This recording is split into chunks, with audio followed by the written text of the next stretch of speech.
दोस्तों, ज्ञान अरीना पर आपका स्वागत है। आज हम बात करेंगे बुरहान जिले के बारे में। तो सबसे पहले इसकी बात की जाए कि बुरहानपुर ज़िले का गठन कब हुआ था। तो हम देखते हैं बुरहानपुर ज़िले का गठन 15 अगस्त 2003 को किया गया था। अब बुरहानपुर ज़िले का कभी प्रश्न यह भी पूछ लिया जाता है कि बुरहानपुर किस ज़िले से पृथक हो करके बनाया गया था। तो बुरहानपुर को खंडवा ज़िले से पृथक करके बनाया गया था और इसका गठन हुआ था 15 अगस्त 2003 में। कभी कभी यह प्रश्न भी पूछ लिया जाता है कि नदी के तट पर कौन सा शहर बसा है। तो अगर इस प्रकार का प्रश्न आए तो बुरहानपुर ताप्ती नदी के किनारे बसा है और यहाँ से ताप्ती नदी सीधी महाराष्ट्र के आसपास और महाराष्ट्र गुजरात के पास प्रवेश कर जाती है और खम्भात की खाड़ी में गिर जाती है। बुरहानपुर को बुनकरों का शहर भी कहा जाता है क्योंकि यहाँ पे कपड़ा उत्पादन अत्यधिक मात्रा में होता है। बुरहानपुर के पंधार गांव में ही असीरगढ़ का किला बना हुआ है जिसे राजा अहीर ने बनवाया था और यहाँ पर एक फारूकी किले का निर्माण शाहजहाँ ने करवाया था। फारूकी किला और असीरगढ़ का किला बुरहानपुर में प्रसिद्ध स्थान है। अगर मेडाइवल की बात की जाए तो 1536 में यहाँ पर हुमायूं आया था और 1576 से 1596 के बीच यहाँ पर आदिल शाही शासन था और जिसे 1577 में अकबर ने हरा दिया था। 1577 में अकबर ने इसे हराकर दिल्ली में मिला लिया था। अली खान 1588 असीरगढ़ की जामा मस्जिद का निर्माण करवाया था 1590 में। अर्थात जो वहाँ का शासक था अलीगढ़, उसने 1588 में असीरगढ़ में एक जामा मस्जिद का निर्माण कराया था। जैनाबाद में सराय बनवाई थी। शाहजहाँ 1617 में खुर्रम को यहाँ का राज्यपाल नियुक्त करके चला गया था।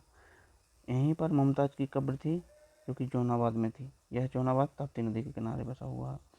1632 में महाबत खान को वायसराय नियुक्त किया था। अब देखा जाए नेपानगर बहुत ही प्रसिद्ध स्थान है। बुरहानपुर का अत्यंत प्रसिद्ध स्थान है नेपानगर। यहाँ पर चांदनी ताप विद्युत गृह की स्थापना की गई थी और यह की गई थी 1953 में और यह मध्य प्रदेश का सबसे पहला ताप विद्युत गृह था। अब यहाँ पे देखा जाए दरगाह हकीमी भी बुरहानपुर में ही स्थित है। काला ताजमहल, जिसे शाह नवाज खां का मकबरा भी कहते हैं, यह उतावली नदी के किनारे है। किस नदी के किनारे है? अगर कभी क्वेश्चन आ जाता है कि काला ताजमहल मध्य प्रदेश में किस नदी के किनारे है तो आंसर होगा उतावली नदी के किनारे। अब्दुल रहीम खान खाना का पुत्र था और इसने यहाँ पे अकबरी सराय का निर्माण करवाया था। अब यहाँ पे देखते हैं शाहजहाँ 1617 में खुर्रम को राज्यपाल तो नियुक्त कर ही गया। साथ ही साथ मुमताज़ की कब्र भी हमने देख ली है कि जौनाबाद में थी जो ताप्ती नदी के किनारे था। पर्यटन के लिहाज से यहाँ पे देखा जाए तो यहाँ पे शाही किला है जो कि फारूकी शासकों ने बनवाया था। अब शाही किले के दो भाग हैं, दीवाने आम और दीवाने खास, और इसमें एक शाही स्नानागार भी है। यहीं पर अगर देखा जाए तो खूनी भंडारा नामक प्रसिद्ध जल प्रणाली पाई जाती है।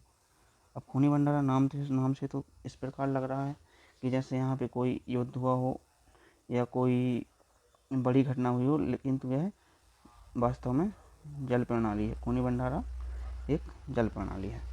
यहाँ पे राजा की छतरियाँ, शाही हमाम इत्यादि चीज़ें भी पाई जाती हैं। अब असीरगढ़ को दक्कन की चाबी कहा जाता था।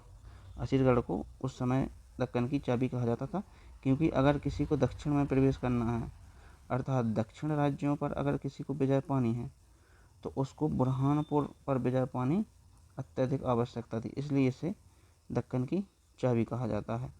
यहाँ पे मस्जिद, मंदिर, महल सभी पाए जाते हैं। असीरगढ़ का किला 3 भागों में बना हुआ है, असीरगढ़, कमरगढ़ और मलायगढ़।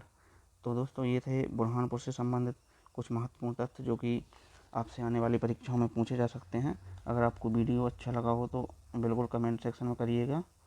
Thank you so much for watching video.